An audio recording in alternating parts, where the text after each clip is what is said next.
There is a story, and no one is quite sure how much of it is true, about an old man who worked in the royal archives of the Zhou dynasty.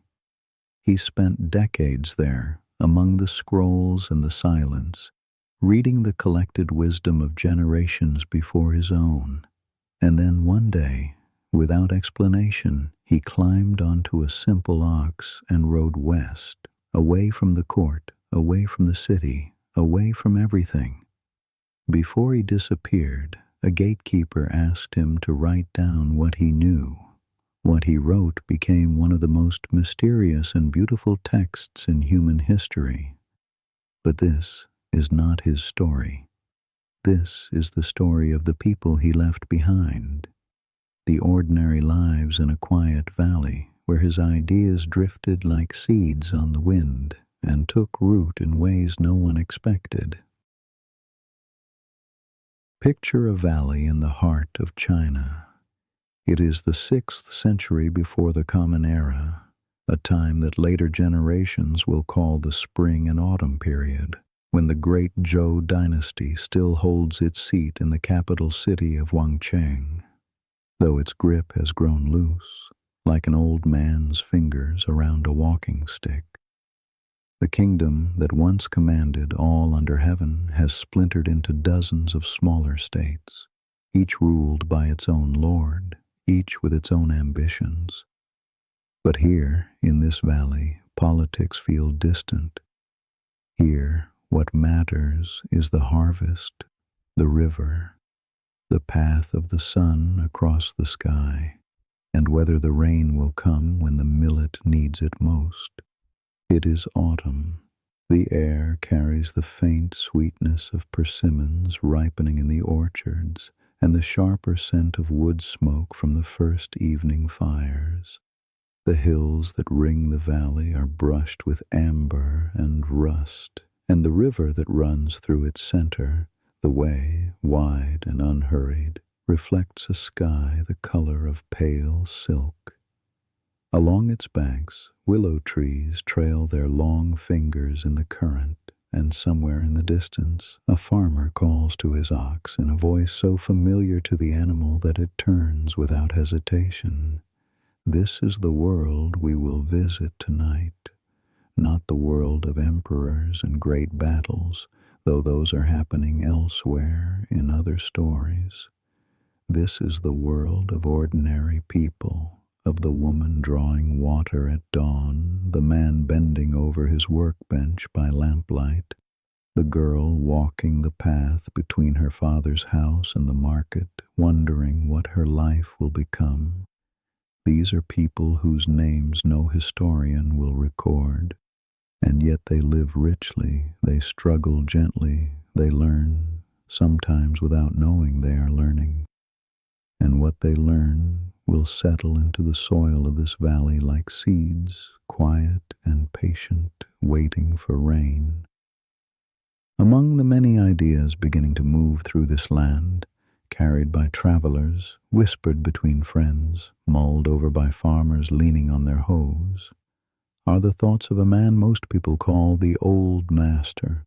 Some say his family name is Li and his personal name is Others call him Lao Dan. Most simply call him Lao Tzu. He served, they say, as a keeper of the royal archives in the capital, a man who spent his years among old records and bamboo scrolls, reading the collected wisdom of generations before his own. And then, one day, he left.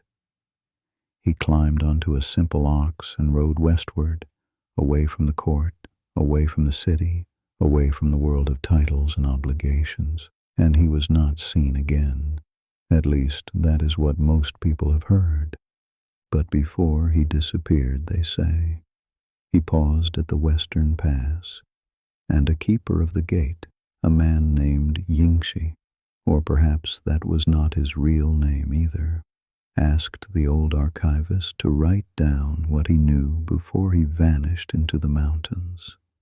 What the old man wrote, if indeed it was one man and not the gathered whispers of many, would come to be known as a small book of verses about the way, the Tao, and about how to live in harmony with the great nameless current that moves through all things. Not everyone in our valley has heard of this book. Not everyone who has heard of it understands it or even cares to. But the ideas themselves, ideas about patience, about softness, about the strength of water and the value of emptiness, about the wisdom of not forcing things, these ideas have begun to drift through the land like pollen on a spring wind. Some people catch them and are changed. Others let them pass without noticing. Tonight, we will follow 6 lives in this valley and the capital nearby, across the turning of a full year. We will watch them work, rest, wonder, and sometimes find each other. We will see how these quiet ideas, the teachings of the old archivist, wherever they came from, settle into the soil of their days. But there is no hurry. There is never any hurry in a story like this. So let us begin where autumn begins, with the things that are falling away. In the capital city of Wangcheng, where the Zhou king still holds court in a palace that grows shabbier with each passing decade, there is a district of modest houses arranged along narrow lanes paved with packed earth. The houses here belong to the lower ranks of the Shi class, the scholars and minor officials who keep the machinery of governance turning, even as the machine itself creaks and groans. These are not wealthy men. Their robes are clean but mended, their courtyards small, their ambitions mostly set aside in favor of duty. In one such courtyard, a man named Wen sits on a low wooden stool, reading a bamboo scroll by the last light of the afternoon. He is perhaps 50 years of age, though he looks older. His hair is streaked with gray at the temples, and the lines around his eyes speak of years spent squinting at faded characters in dim archive rooms. His hands are ink-stained. They are always ink-stained. His wife used to tease him about it. She has been gone for 3 years now, taken by a fever that swept through the city one wet spring, and the ink stains remain, a quiet reminder that some things endure while others do not. Wen is a record keeper, one of several who catalog the court's correspondence, copy edicts, and maintain the vast and crumbling archive of documents that stretches back generations. It is not glamorous work. He reports to officials who report to other officials who occasionally report to someone who has the ear of the king. But Wen does not do this work for glory. He does it because the records themselves feel important to him, because within those old scrolls he can hear the voices of people long dead, and those voices comfort him in a way he has never been able to fully explain. It was in the archive 15 years ago that Wen first encountered the man they now call the Old Master. He does not speak of it often. When he does, it is quietly, usually to his daughter, usually in the evening, and always with a quality of puzzlement, as if he is still trying to understand what happened even after all this time. The old archivist had been senior to Wen, though he held no impressive title. He was simply the man who had been there longest, who knew where every scroll was kept, who could find a record from the reign of King Mu when no one else remembered it existed. He was not imposing. He was, if anything, remarkably ordinary in appearance, neither tall nor short, neither stern nor jovial. He spoke rarely in the archive, and when he did, his words were so plain that it sometimes took Wen days to realize their depth, the way a stone dropped into still water takes a moment before the ripples reach the shore. Once, Wen had been struggling with a task. The court had demanded a summary of old land treaties, and the records were contradictory, tangled, incomplete. Wen had been working through the night, growing more frustrated with each passing hour, reshuffling scrolls, cross-referencing, trying to force the information into a coherent shape. The old archivist had passed by, paused, and said something that Wen still carries with him. He said that sometimes the space between the records held more truth than the records themselves, that what was left unsaid often mattered more than what was written down, that if Wen stopped trying to fill every gap, he might find that the shape of what was missing told its own story. Wen had not understood at the time. He had nodded politely and returned to his work, but in the years since, especially in the years since his wife's death, when so much of his life has been defined by absence, the words have taken root. He has come to understand emptiness differently, not as something to be filled, but as something that holds meaning of its own. The empty chair at his table, the silence in his courtyard where her voice used to be, these are not nothing. They are shaped exactly like what he loved. Now, in the amber light of this autumn afternoon, Wen sets down his scroll and listens to the sound of footsteps approaching from the lane outside. His daughter, Lian, comes through the gate carrying a bundle of green onions and a small clay pot of vinegar she has purchased at the market. She is 18 years old, slender, with her mother's sharp eyes and her father's habit of pressing her lips together when she is thinking. She sets the provisions on the stone bench near the kitchen and stands for a moment watching her father read. Wen looks up and asks about the market, and Lian tells him it was busy. A merchant caravan from the south had arrived, and the stalls near the eastern gate were crowded with people examining bolts of silk and small jars of spice. She describes the colors she saw, the way the merchants had arranged their wares in careful patterns, the sound of a bronze bell a trader had hung from his cart. She has always noticed details. As a child, she would describe the shapes of clouds with such precision that Wen sometimes wondered if she saw a different sky than he did. What Lian does not tell her father, because she is not yet sure how to speak of it, is that the market made her restless today, not unhappy, restless. She had watched the merchant caravan arrive, and she had seen the travelers climbing down from their carts, dusty, tired, but carrying with them the unmistakable air of people who had been somewhere else. They had stories in their faces, and Lian, who has never traveled farther than the hills east of the city, had felt something tighten in her chest. Not envy, exactly, but a kind of hunger. For what, she could not say. She is a dutiful daughter. She keeps the house, prepares the meals, helps her father copy scrolls when his eyes grow tired. She is educated beyond what is common for a girl of her station. Wen had insisted on teaching her to read and write, partly out of love, partly because he had no son, and partly because he believed, quietly and against convention, that a sharp mind should not go unused simply because it belonged to a woman. This has made Lian unusual in their neighborhood. Some of the older women regard her with a mixture of admiration and suspicion. The younger women sometimes ask her to read letters for them, which she does gladly. But there is a tension between Lian and her father that neither of them names.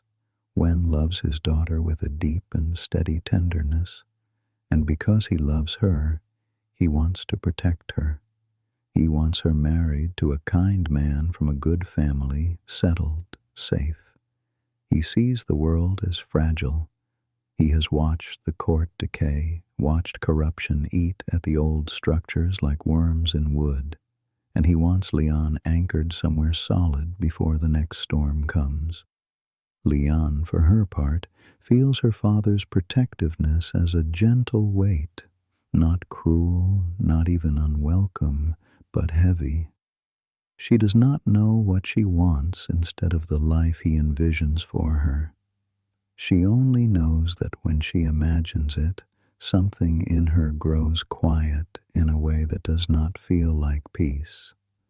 Tonight, after their simple meal of millet porridge with pickled vegetables and the green onions Leon brought from the market, Wen will tell his daughter a small story about the old archivist. He will tell her about the time the old man was asked by a visiting dignitary which of the thousands of scrolls in the archive was the most important, and the old man had gestured to the empty shelf at the end of the room and said that the most important book had not yet been written. The dignitary had laughed, thinking it was a joke. Wen had not laughed. He had understood even then that the old archivist meant something true, that what we have not yet become matters as much as what we are. And Leon, listening with her chin resting on her hand and the lamplight flickering across her face, will feel something shift inside her, not a grand revelation, not a sudden clarity, but a loosening, as if a knot she did not know she was carrying had eased just slightly. She will not be able to say why. She will simply feel for a moment that the emptiness of her future is not something to be afraid of. Outside, the autumn wind moves through the willows along the lane, and the first stars appear above the rooftops of Wangcheng.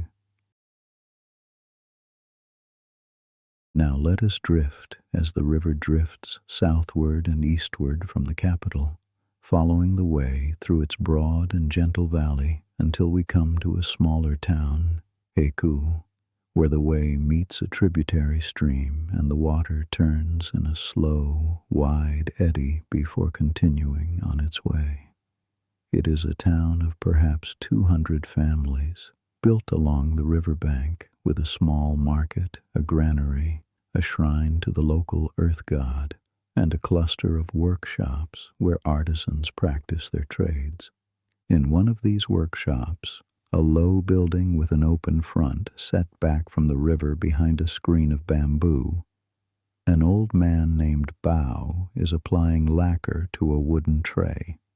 If you were to watch him work, the first thing you would notice is how slowly he moves. His hands, which are rough and discolored from decades of handling raw lacquer sap, the skin thickened, the knuckles swollen, move with a patience that borders on reverence. He dips a narrow brush made of human hair into a shallow dish of lacquer, and he draws it across the surface of the tray in a single, unbroken stroke. Then he pauses, he examines the stroke, he breathes, and then he makes the next one. Lacquer work is not a craft that rewards urgency. The sap of the qi tree, which Bao collects himself from a grove on the hillside above the town, is a temperamental substance. Applied too thickly, it wrinkles and cracks. Applied too quickly, it traps air and forms bubbles that ruin the surface. Each coat must be allowed to dry in humid air. Bao keeps a damp cloth over a wooden frame in the corner of his workshop for this purpose, and the drying cannot be rushed. A single tray may require 20 or 30 coats applied over the course of many weeks, each one so thin as to be nearly invisible on its own, yet together building a surface of extraordinary depth and luster, dark as still water, smooth as polished stone. The sap itself is not kind. When Bao first began this work, as a young man apprenticed to his uncle, the raw lacquer raised angry welts on his arms and hands, blisters that wept and itched so fiercely he sometimes could not sleep. His uncle had told him that the body must learn to accept the lacquer, and the lacquer must learn to accept the body, and this takes time. There is no shortening it. You do not fight the reaction. You work through it gently, and one day, not because you have conquered anything, but because you and the material have come to an understanding, the blisters stop. Bao had thought his uncle was being poetic, but the old man had been right. After 2 years, the reactions faded. His hands changed, grew tougher, darker, but they also grew more sensitive. He could feel the difference in the lacquer between morning and afternoon, between a dry day and a humid one. He could sense when a coat was ready to receive the next, not by counting hours, but by the faintest change in the surface beneath his fingertips. He is 71 years old now, and he has been doing this work for over 50 years. He is not wealthy. Lacquerware, when it is fine, commands a good price, but Bao is slow, and he has never been interested in producing great quantities. He makes enough to support himself, a tray here, a set of cups there, occasionally a small box commissioned by a merchant or a minor official from the capital. He lives alone in 2 rooms behind his workshop, eats simply, and spends his evenings sitting by the river, watching the water. It was by the river, perhaps 10 years ago, that a wandering scholar had stopped in Heku for a night. The man had been passing through on his way to visit a hermit in the western hills, and he had paused to admire Bao's work, a red and black cup that Bao had set on a stone to examine in the afternoon light. They had spoken briefly. The scholar had mentioned something that the old archivist at the Zhou court was said to have taught, that a cup is useful not because of the clay or the lacquer, but because of the emptiness inside it, that a room is useful not because of its walls, but because of the space they enclose, that the value of a thing often lies in what is not there. Bao had said nothing at the time. He had simply nodded and offered the scholar tea.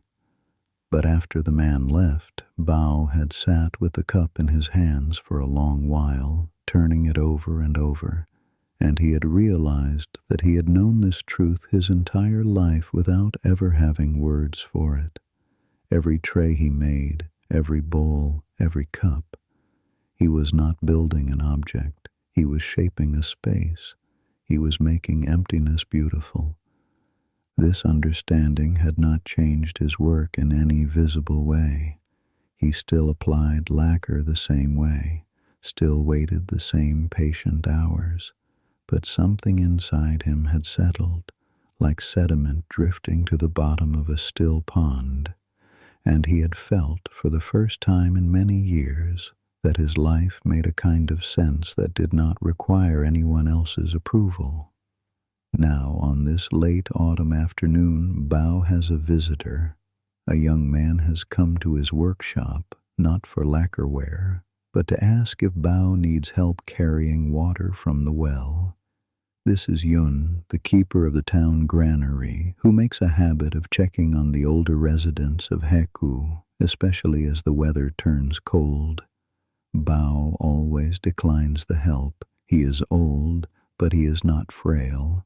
But he appreciates the company, and Yun knows this, and so he stays a while. They sit together in the open front of the workshop, Bao working, Yun watching. The young man is quiet, which Bao appreciates. Many people fill silence with talk, as if silence were something that needed filling. Yun does not. He watches the brush move, and he listens to the small sounds of the workshop, the soft tap of the brush against the rim of the lacquer dish, the creak of Bao's stool, the sound of the river beyond the bamboo screen. After a time, Yun asks Bao how he knows when a piece is finished. Bao considers this. He says that a piece is finished when he can no longer see his own effort in it. when the surface looks as if it simply grew that way, as if no hand had touched it at all.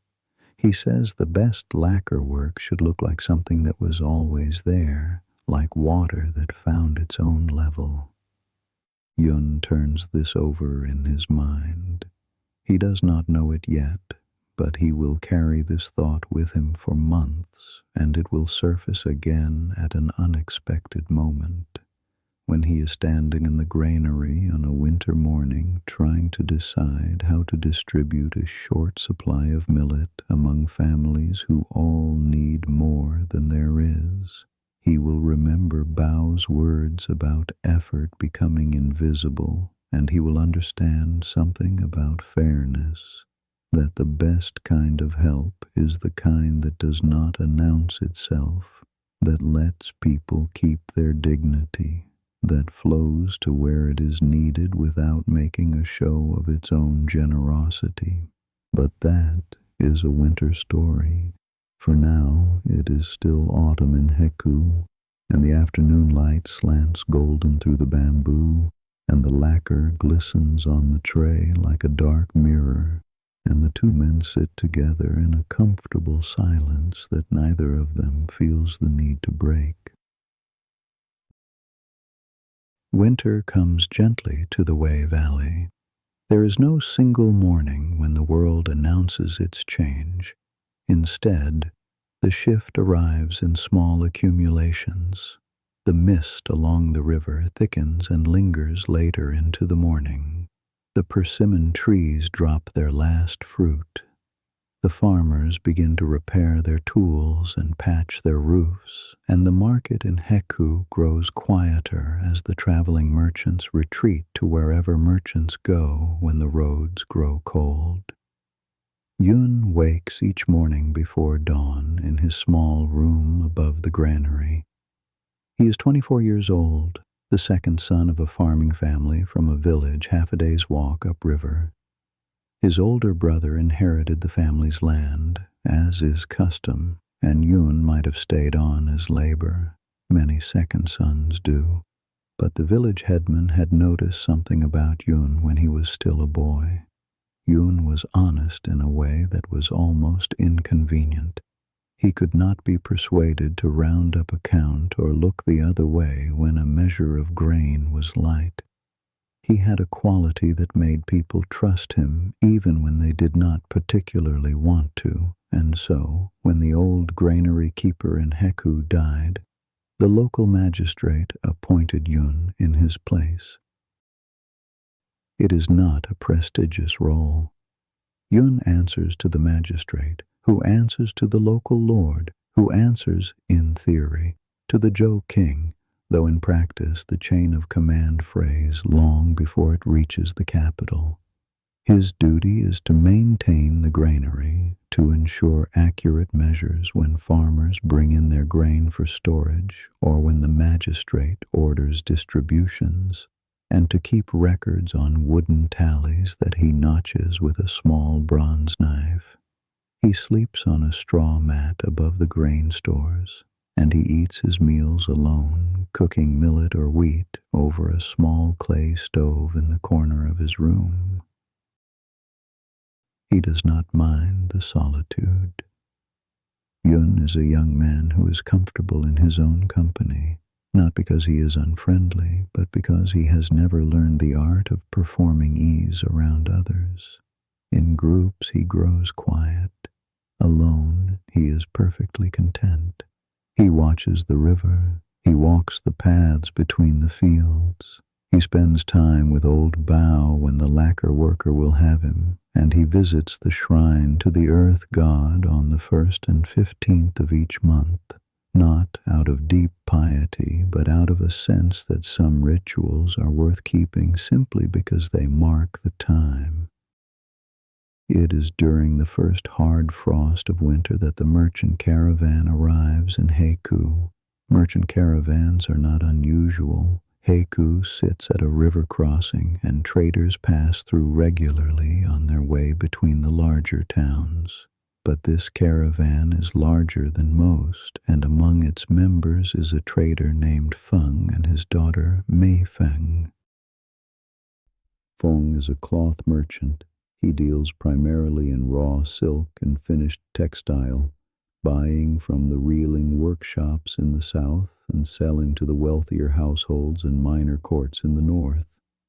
He is a practical man, stout and weathered, with the easy manner of someone who has learned that a warm smile and a fair deal will carry you further than clever tricks.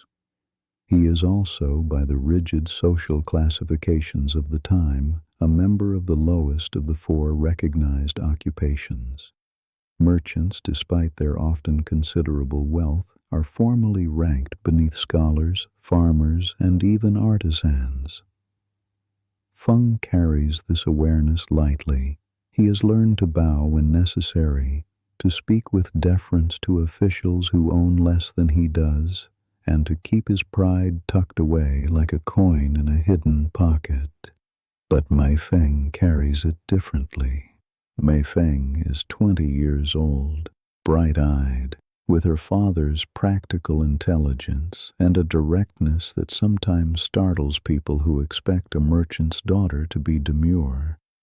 She has traveled with her father since she was 12, which is unusual. Most girls of her age and station would remain at home with their mothers and aunts. But Mei Feng's mother died when she was young, and Feng, rather than leave his daughter in the care of relatives, had simply brought her along. She had learned the trade from the road, how to assess the quality of silk by feel, how to read the moods of a market, how to negotiate without giving offense. But she had also learned something more subtle, the art of listening to strangers. Travelers, she had discovered, will say remarkable things to someone they do not expect to see again. On the road, a merchant's daughter with a quiet face and attentive eyes becomes a kind of vessel. People pour their thoughts into her without thinking, and Mei Feng had collected these overheard wisdoms the way other girls might collect shells or pressed flowers. It was from a traveler, an old woman who sold herbs from a cart near the southern border, that Mei Feng first heard something that stirred her. The old woman had said that the softest thing in the world could overcome the hardest. She had been talking about water, about how the river outside her village had, over the centuries, carved a gorge through solid stone, not by force, not by violence, but simply by being what it was, going where it went, never stopping. Mei Feng had asked where the old woman had learned this, and the woman had shrugged and said it was something people were saying, something the old record-keeper in the capital had taught before he went away. Mei Feng had not forgotten this. She worked with silk, a material so fine it could pass through a ring, yet strong enough to bind a man's armor. She understood softness as a form of strength in a way that was not abstract to her, but practical, felt in her hands every day as she reeled the gossamer thread from steaming cocoons, her fingertips reading the tension, knowing exactly how much pressure to apply and how much to release. Too much, and the thread snapped. Too little, and it tangled. The work had taught her, long before any philosophy reached her ears, that gentleness required more skill than force.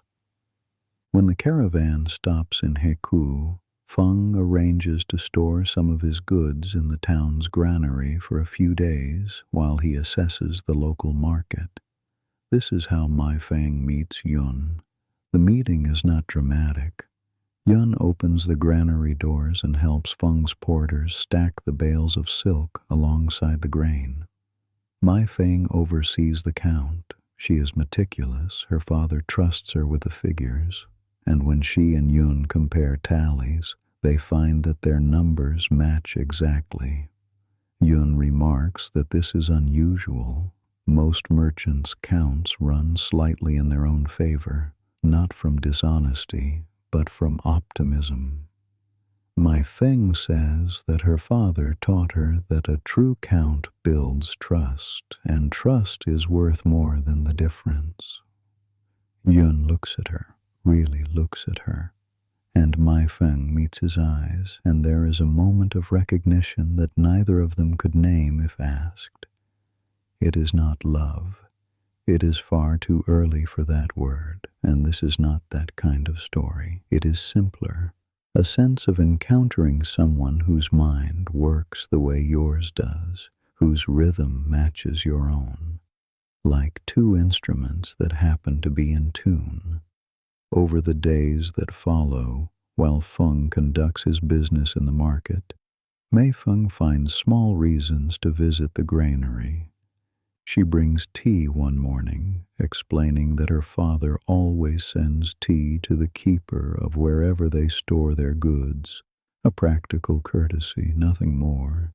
Yun accepts the tea and offers her a stool, and they talk, not about anything momentous, about the weather, the river, the quality of this year's millet harvest, about the road and the places Mai Feng has seen, and the places Yun has never been but sometimes wonders about. It is in their third conversation that Mai Feng mentions the old woman and the idea about water. Yun listens carefully. He says he has heard something similar from old Bao. Not the same words, but the same shape of thought. The idea that the best things happen not when you push hardest, but when you find the way that takes the least forcing. He tells her about Bao's lacquer work, about how the old man says a piece is finished when you cannot see the effort anymore. Mei Feng is quiet for a moment, and then she says that this is how her silk work feels, that the best thread is the one drawn so smoothly that neither she nor the cocoon resists, a single, continuous motion like breathing. She says she has sometimes thought that the whole world might work this way, if people would let it, that most struggle comes not from the world being difficult, but from people trying to move in directions the world is not going. They look at each other again, and the silence between them is not awkward but alive, full of things that are beginning but have not yet arrived, like the first warmth of spring felt through the last cold of winter. The caravan will move on in a few days. Mei Feng and her father will continue north, but Feng's trade route passes through Heku regularly, perhaps 3 or 4 times a year, and Mei Feng will find, over the months to come, that this town by the river stays in her thoughts in a way that other stops along the road do not. Let us leave the river town now and climb higher, following a narrow path that winds into the hills west of the valley.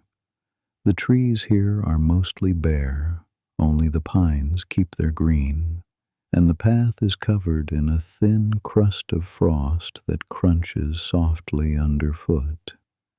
The air is sharper here, thinner, and carries the clean scent of cold stone and pine resin. In a clearing near a stream, there is a small hut built of stacked stone with a thatched roof. A wisp of smoke rises from a hole in the thatch. This is where Brother Jian lives. He is not a monk in the formal sense. There are no organized monasteries of the kind that will come later with Buddhism centuries from now. Jian is what people in this era call a recluse, or sometimes a hermit scholar. He is a man who chose to leave public life and live simply, close to the land, close to his own thoughts. There are a number of such men scattered through the hills of the Zhou kingdom. Some are former officials who grew disillusioned with politics. Some are scholars who prefer contemplation to ambition, and some are simply people who feel more at home among trees than among other people. Jian is perhaps 45. He was once briefly a minor tutor in the household of a regional lord. one of the dozens of small courts that dot the landscape. He had been educated in the classics, could recite the odes, and had a talent for calligraphy that earned him a comfortable position. But the court was petty, its politics poisonous, and after 3 years of watching men scheme and flatter and destroy each other over trivial appointments, Jian had walked away. He had given away his good robes, packed a single bag of books and a cooking pot, and come to these hills.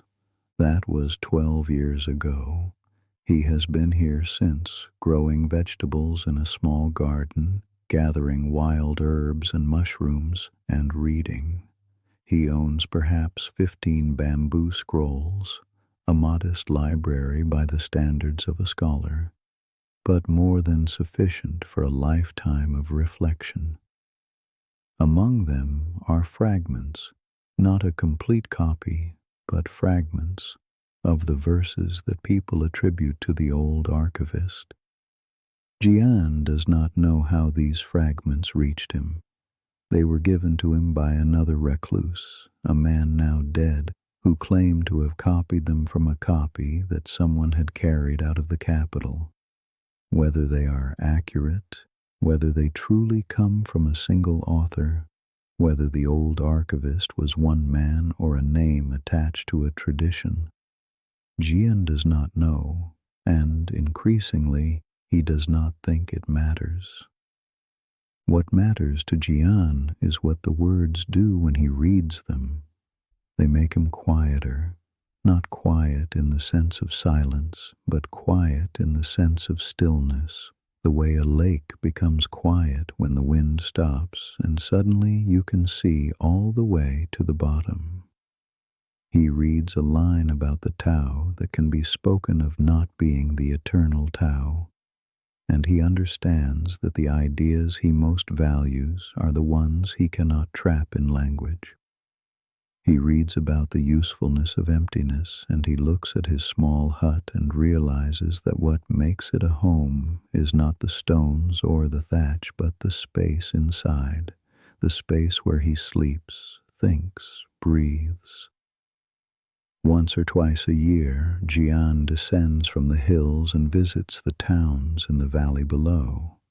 He is known to the people of Heiku and a few other settlements as a gentle, somewhat eccentric figure, a man who trades herbs and occasional calligraphy for rice and cloth, who tells stories to children and sometimes sits for hours by the river without speaking. Some people think he is wise. Others think he is simply odd. Most treat him with a kind of wary respect, the way one treats a person who has chosen a life you cannot quite understand but do not want to offend. It is during one of these winter visits to Heiku that Jian meets Lian. She has come to the town with her father when the court is in a period of reduced activity. The king is unwell, and the senior officials have dispersed to their estates for the winter, and Wen has used the opportunity to visit an old colleague who retired to a village near Heiku. He has brought Lian with him, partly for company and partly because she asked. She wanted to see the river. Lian encounters Jian at the market, where the recluse is examining a small basket of dried mushrooms with the focused attention of a man for whom mushrooms are a serious matter. She notices his worn robes, his calm face, the bamboo tube of scrolls slung across his back, and she recognizes him, not personally, but as a type. Her father has spoken of the recluses in the hills, sometimes with admiration, sometimes with a kind of wistful envy. They speak briefly. Jian asks if she is from the capital, and Lian says she is, and Jian says he thought so. She has the look of someone who reads. Lian is surprised and a little pleased by this. She asks what he reads, and Jian tells her about the fragments he carries, the verses attributed to the old archivist. Lian's eyes widen. She tells Jian that her father knew the old archivist. that he worked with him in the archive years ago. Jian is quiet for a moment. Then he smiles, a small, genuine smile, and says he would very much like to meet her father. That evening, in the house of Wen's retired colleague, the three of them sit together, Wen, Lian, and Jian, around a low table with cups of hot water flavored with ginger, and Jian asks Wen the question that has occupied him for years. Was the old archivist a single man? Were the teachings his alone, or did they belong to a tradition, a lineage, a community of thinkers whose ideas were gathered under one name? Wen considers this carefully. He says that the old archivist was certainly real. Wen had seen him, spoken with him, watched him move through the archive with his quiet, unhurried step. But he also says that the old man seemed, even then, to be carrying something larger than himself. He spoke as if he were remembering things rather than inventing them, as if his wisdom came not from his own cleverness, but from a long listening. Whether one calls that a single teacher or a tradition, Wen says, he is not sure the distinction matters as much as people think. A river has many tributaries, but by the time it reaches the sea, it is simply the river. Jian nods slowly. Lian, listening from her corner of the table, feels a small thrill, not at the answer, but at the quality of the conversation. She has never heard her father speak this way, openly, reflectively, as if his thoughts were still in motion. In the capital, he is careful and measured. Here, among the warmth and the ginger steam and the company of a man who has no interest in status or position, Wen seems to unfold like a scroll being opened for the first time in years. And Lian thinks, this is what he needs, not a different life, but moments like this, spaces where he can breathe, where the weight of duty lifts, where he can be the thinker he was before the world pressed him into a shape. She wonders if she, too, has been pressed into a shape, and what her own shape might look like if she were left to find it. The deepest part of winter passes slowly in the Wei Valley. The river does not freeze. It is too wide, too steady, but ice forms along its edges in the mornings, thin and brittle, and the willows stand bare and silver against the gray sky. In the capital, Wen returns to his work in the archive, but something has changed in him. The conversation with Jian has awakened a restlessness that he recognizes with some discomfort as the same restlessness he sees in his daughter. He begins, in small ways, to loosen his grip. He stops mentioning the son of his colleague, a suitable young man from a good family, whom he had been considering as a potential match for Lian. He does not make a grand declaration about this. He simply stops bringing it up. One evening, Lian mentions that she has been reading a collection of poems from the southern state of Zhou, poems full of wild imagery, shamanic flights, rivers and clouds and longing. And Wen, instead of steering her toward more practical reading, asks her which poem is her favorite. She looks at him with surprise, and then with something softer, and she reads it to him by lamplight, and they sit together afterward in a silence that feels different from the silences they have shared before. Less like duty, more like companionship. This is the uncarved block, though neither of them would use that term. It is the idea that within each person there is a natural shape, not imposed from outside, not carved by expectation or convention, but inherent, like the grain in wood. And the deepest form of love is not to carve, but to let the grain reveal itself. Wen is learning this. He is learning it slowly, imperfectly, the way most real learning happens, not in a flash of insight, but in the accumulation of small choices, each one a little more trusting than the last. Meanwhile, in Heku, old Bao is working on a commission that will take him most of the winter, a set of nesting boxes ordered by a minor official in a nearby town, intended as a gift for the official's wife. The boxes require Bao's finest work, multiple colors of lacquer, red over black, with a surface smooth enough to reflect the lamplight. It is the kind of project that would have excited a younger craftsman, but Bao approaches it with the same unhurried calm he brings to everything. He works when the work is ready to be worked on, and he waits when it is not. One gray afternoon, a woman from the town comes to Bao's workshop with a question. She is middle-aged, worried, carrying a cracked wooden bowl that once belonged to her mother. She asks if Bao can repair it. He examines the bowl. It is simple, unfinished wood, nothing valuable. And he tells her yes, he can fill the crack with lacquer and bind it so that the bowl will hold water again. The repair will not be invisible, he says. The line of lacquer will show, but it will be strong, and the bowl will be useful, and in its own way, the mend will be beautiful. The woman thanks him and leaves the bowl. After she goes, Bao holds it in his hands and thinks about something the wandering scholar told him years ago, about how the old archivist said that the world is full of things that are broken and whole at the same time, that a crack does not destroy a thing's nature, that sometimes it reveals it.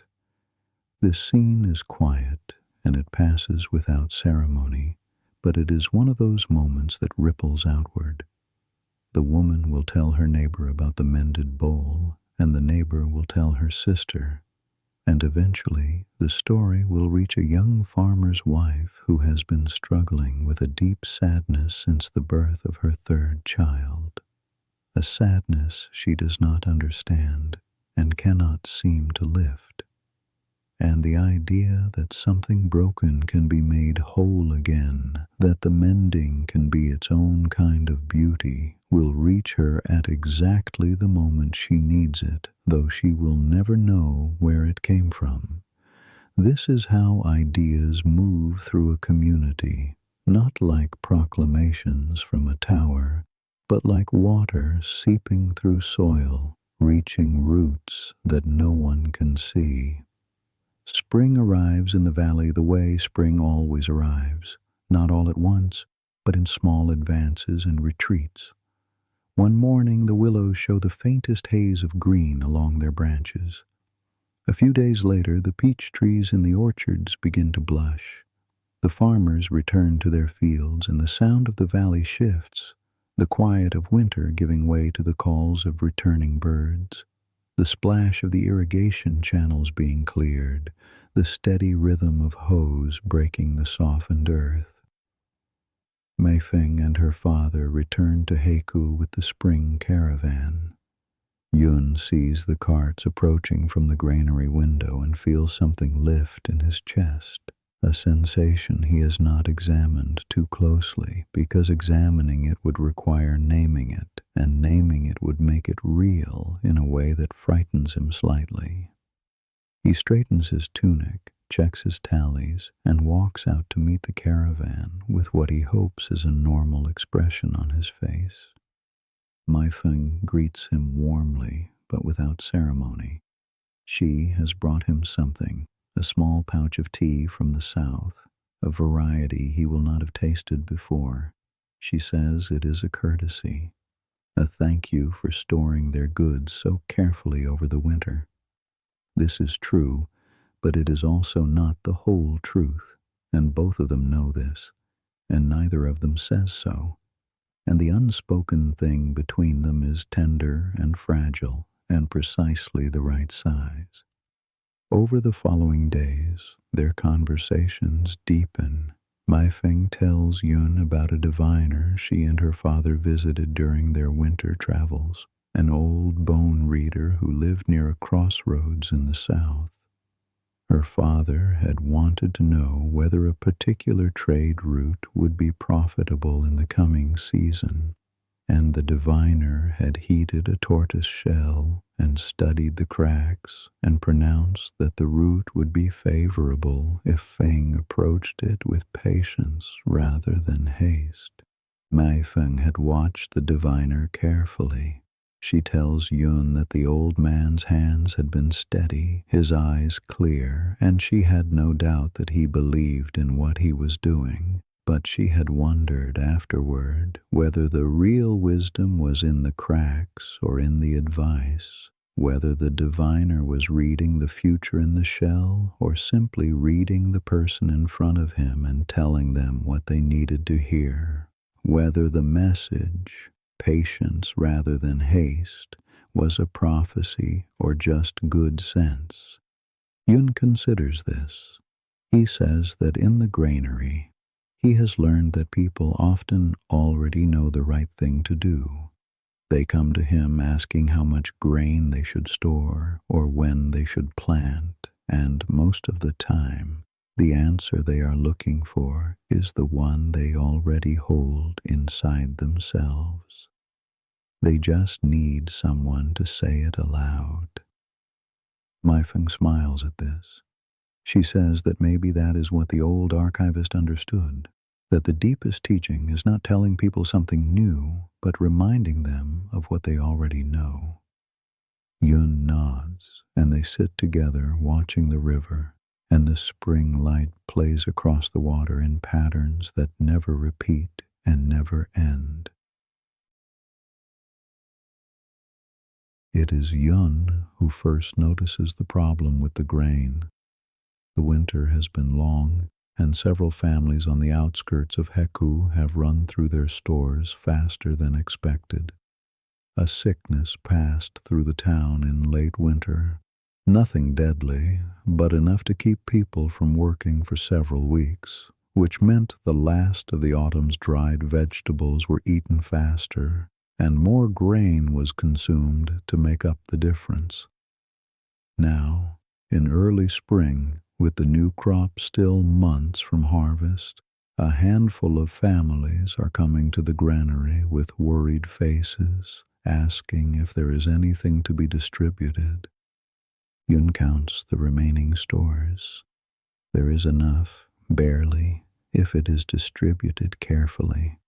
But the distribution must be approved by the magistrate, and the magistrate is a cautious man who worries more about reports to his superiors than about the stomachs of farmers. The magistrate, Yun knows, will want to keep a reserve in case the regional lord demands account. Giving grain to hungry families is a kindness. Giving grain to hungry families and then having the Lord's inspector find the granary short is a problem. This is the kind of situation that Yun normally handles by the rules. He would submit his count to the magistrate, wait for approval, and distribute only what he is authorized to give. It is the correct thing to do.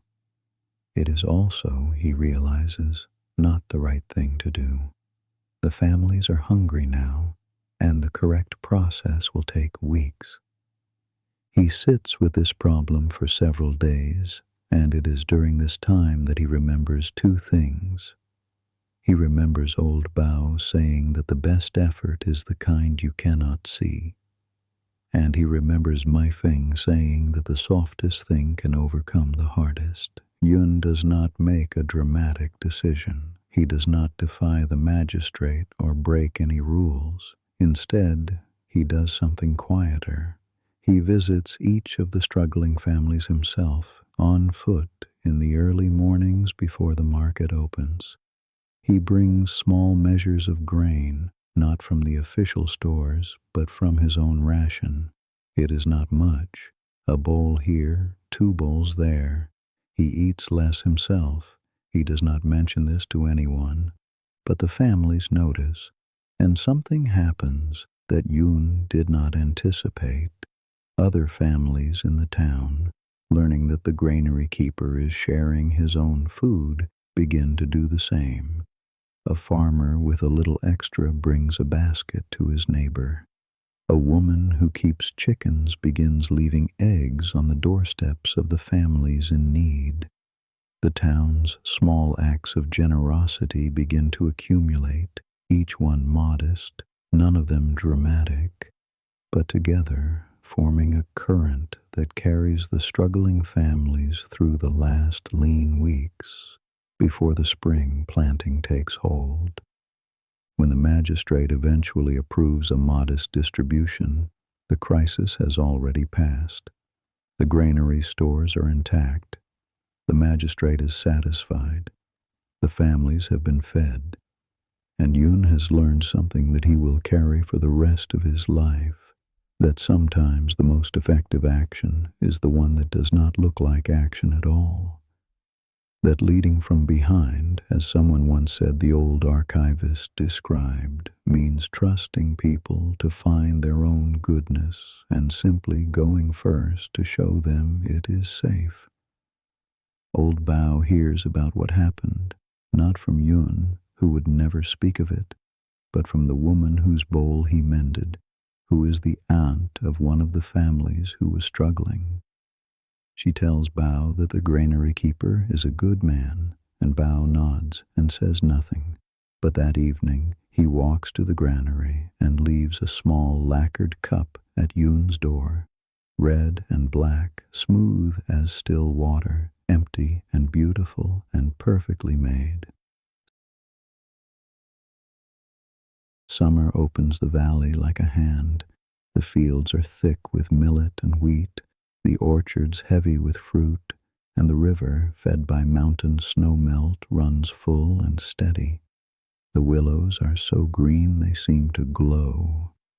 The air is warm and dense with the hum of insects, and in the evenings the frogs along the river bank begin their chorus, a sound so constant and enveloping that it becomes a kind of silence, a background against which all other sounds are heard.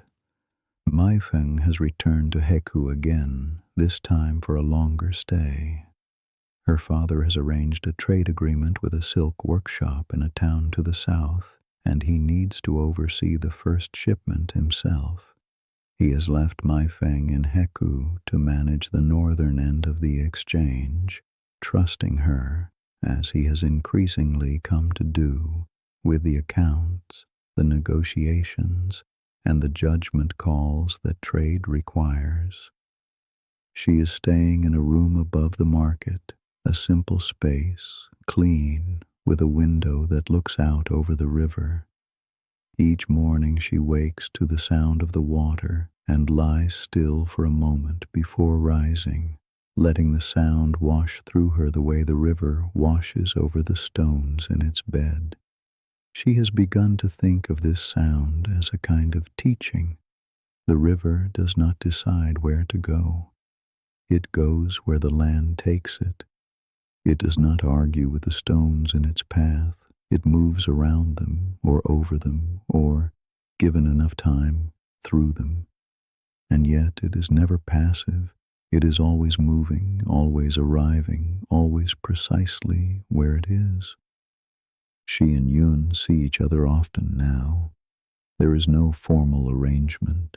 Their encounters seem natural, even accidental, though both of them know they are nothing of the sort.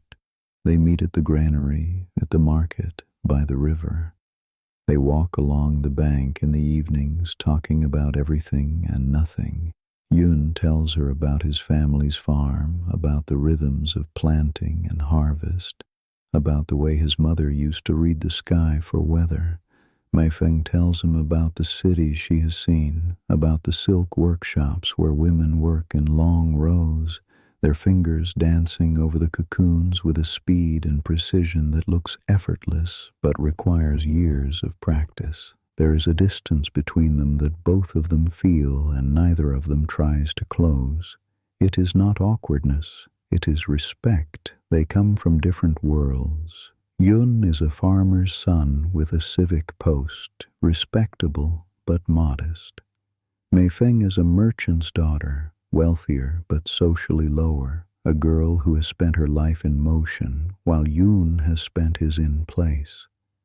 In the rigid hierarchy of their world, their connection does not fit neatly into any category.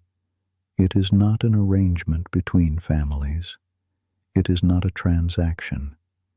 It is simply two people discovering that they see the world the same way and finding joy in that discovery and letting the joy be enough for now. One evening, sitting on the bank while the summer insects sing and the last light turns the river to copper, Mei Feng says something that surprises Yun. She says that she has been thinking about what it means to be a merchant's daughter, how her whole life she has been taught that value is something you assign, that a bolt of silk is worth a certain amount of grain, that a jar of spice can be exchanged for a length of cloth, that everything in the world has a price that can be negotiated. But lately, she says, she has begun to notice the things that cannot be priced, the way the light falls on the river, the sound of old boughs brush against the lacquer dish, the particular quality of silence that happens between two people who trust each other. She says she thinks the old archivist might have understood this, that the most valuable things are the ones you cannot trade, cannot measure, cannot hold in your hand, and that this is not a sad realization but a freeing one, because it means the most important part of being alive is available to everyone, regardless of their status or their wealth or the name their family carries. Yun listens, and he does not say anything for a long while, and when he finally speaks, he says simply that he is glad she came to Heku, and Mei Feng says she is glad too, and the river flows on beside them, unhurried, unceasing, carrying the reflected light of the first stars toward the distant sea. Back in the capital, the summer heat lies heavy on the packed earth streets, and the court, such as it is, stirs itself into a sluggish semblance of activity. The king's health has improved, or at least the officials say it has, and the archive is busy again with a new round of correspondence between the Zhou court and the regional lords, most of it consisting of polite threats and politely threatening replies. Wen works through the heat with his usual steadiness, though he finds himself, more and more, pausing in the middle of his tasks to look out the small window of the archive room at the strip of sky visible between the rooftops. He thinks about the conversation with Yan. He thinks about the old archivist who one day simply walked away from all of this, the scrolls, the court, the endless machinery of governance, and went west on an ox toward the mountains, toward silence. Wen does not think he will ever do this. He is not made for that kind of departure. He is a man of duty, of structure, of quiet responsibility, but he understands now why someone might choose it, and he understands with a clarity that has been growing in him all year that his daughter might be made differently than he is, that the shape of her life might not be the shape he imagined for it, and that this is not a failure of his parenting, but a feature of the world, that each person carries within them a nature that cannot be imposed from outside, only discovered from within. One evening in late summer, Leon tells her father that she has been writing, not copying, writing, her own words. She has been composing observations about the life of the capital, the market, the streets, the conversations she overhears, the way the seasons change the mood of the city. She shows him a bamboo scroll, shyly, and Wen reads it, and he is struck not by the sophistication of the writing, which is still young and rough, but by the aliveness of it. His daughter sees the world with a vividness that he recognizes from the old archivist's fragments, not the same ideas, but the same quality of attention, the same willingness to look at the world and describe what is actually there, rather than what is supposed to be there.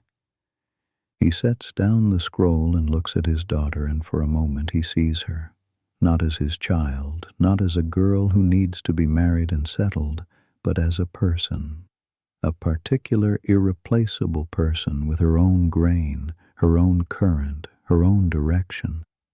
And he feels two things at once, a fierce pride and a gentle grief. Pride at who she is becoming, grief at the recognition that becoming means moving away, not from him, not from love, but from the life he had pictured for her, the safe and predictable life that would have kept her close. He tells her the writing is good. He tells her to keep going. And Lian, who had been bracing herself for criticism or gentle discouragement, feels her eyes fill with tears that she blinks away quickly, because she is not the kind of girl who cries, and also because the tears are not sadness, but relief, the relief of being seen. This is the uncarved block, finally. Not a concept, not a philosophy, but a father looking at his daughter and choosing, with love and with difficulty, to let her be. And now the year turns, as years do, and we find ourselves back where we began, in autumn, with the persimmons ripening and the hills dressed in amber and the river running cool and clear beneath the willows. In Heku, old Bao finishes the set of nesting boxes for the official's wife. He wraps them carefully in cloth and gives them to a traveling messenger, and then he sits in his workshop and looks at the empty space on his workbench where the boxes had been, and he smiles. The empty space is as satisfying to him as the finished work. It means there is room for what comes next. Yun receives word that the magistrate has commended him, not for anything specific, but for the general good order of the granary and the good feeling in the town. Yun finds this both gratifying and faintly absurd. He did not manage the good feeling. It happened on its own, the way a garden happens. You prepare the soil, you plant the seeds, but the growing is not yours to control. You can only make the conditions right and then step back. Mei Feng and her father pass through Heku one last time before the winter trade routes close. This time, Mei Feng and Yun walk by the river in the late afternoon, and their conversation is quieter than usual, not strained, but full, the way a vessel is full. They do not make promises. They do not declare anything. Mei Feng says she will be back in the spring, and Yun says he will be here, and the simplicity of this exchange, I will return, I will be here, contains everything that needs to be said. The rest is river and time, and the gentle patience of two people who have learned, each in their own way, that the best things cannot be forced. Brother Jian has spent the summer and early autumn in his hut in the hills, reading, tending his garden, and thinking about the conversation he had with Wen in the winter. He has begun to copy out the fragments he carries, not to distribute them, but simply to write them more clearly, to sit with each line the way Bao sits with each coat of lacquer. In the act of copying, he discovers things he had missed. He finds that the words change meaning depending on his own state of mind, that a line he read as resignation in the winter reads as acceptance in the autumn, and a line he understood as instruction now reads as invitation. The teaching, he realizes, is not fixed. It is alive, and it grows with the one who holds it, the way a tree grows toward whatever light is available. He descends to Heku one cool morning and visits Bao's workshop, as he sometimes does. The two men drink tea and sit in companionable silence. Jian mentions that he has been thinking about whether it is better to share these ideas widely or to let them find their own way.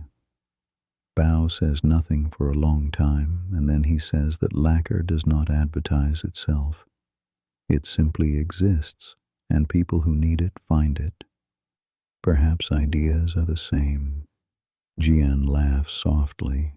He says that this is the most Bao has ever said about philosophy, and also the truest. In the capital, Wen and Lian have settled into a new rhythm. Lian continues her writing, Wen continues his work in the archive, but there is an ease between them now that was not there before, a sense of two people walking the same path at their own pace, no longer needing to match step for step. Lian has begun to visit the market not just for provisions but for material. She watches the traders, the officials, the farmers bringing their goods, and she writes about what she sees. She has started to notice something that she could not have named a year ago, that the people who seem most at peace are not the ones with the most power or the most wealth, but the ones who have found a way of being that feels natural to them. The farmer who loves his field, the woman who sings while she grinds grain. Old Bao, far away in Heku, whom she has never met, but whose story her father has told her, applying lacquer with the patience of a river-wearing stone. She does not know that what she is noticing has a name. She does not know that the old archivist, whoever he was, spent his life trying to describe exactly this: the way, the natural course of things, the current that runs beneath all of existence and carries everything toward its own best shape, if only we will stop fighting it and let ourselves be carried. But she feels it, and feeling it is enough.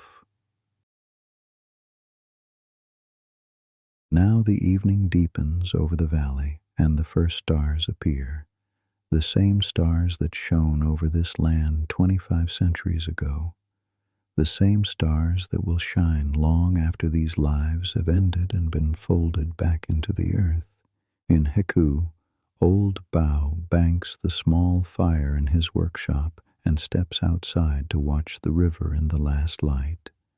The water is dark now, its surface broken only by the faintest current, and the willows along the bank have begun to release their leaves, small golden boats that float downstream, turning slowly, catching the light of the rising moon. In the granary, Yun sets down his tallies and opens his window. The night air is cool and sweet with the smell of fallen leaves and distant wood smoke. He holds the lacquered cup that Bao left at his door, red and black, smooth as still water, and he turns it in his hands, feeling the warmth of the day still trapped in its surface. He thinks of Maifeng. He thinks of spring. In the hills, Brother Jian sits in the doorway of his hut with a bamboo scroll across his knees, but he is not reading.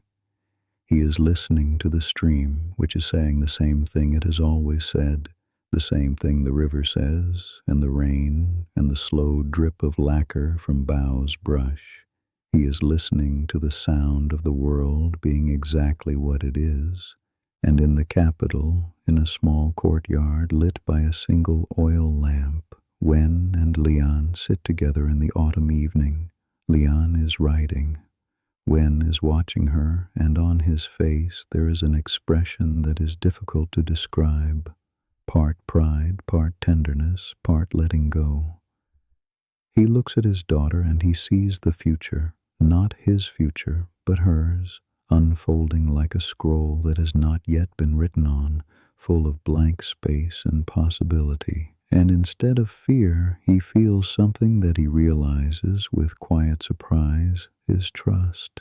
Trust in his daughter, trust in the world, trust in the unnamed current that has been carrying him all this time, even when he thought he was the one doing the carrying. The old archivist, wherever he went, left behind an idea that is simpler than it sounds and deeper than it seems, that the world has a way, and the way is not something you have to find or invent or fight for. It is already here. It is in the grain of the wood, in the flow of the river, in the silence between words, in the empty space inside a cup. It is in the patience of an old craftsman and the curiosity of a young woman and the quiet honesty of a man who shares his rice. It is in the space between two people who are just beginning to matter to each other. It is in the act of letting go, of letting your daughter become herself, of letting the seasons turn, of letting the night come when the night comes. You do not have to understand it. You do not have to name it. You only have to stop pushing against it and let it carry you the way the river carries the willow leaves, gently, without effort, toward wherever they are meant to go. And so, as the lamp burns low in Wen's courtyard, and the stars multiply above the valley, and the river murmurs its ancient patient song, let us drift away from this world as gently as we entered it.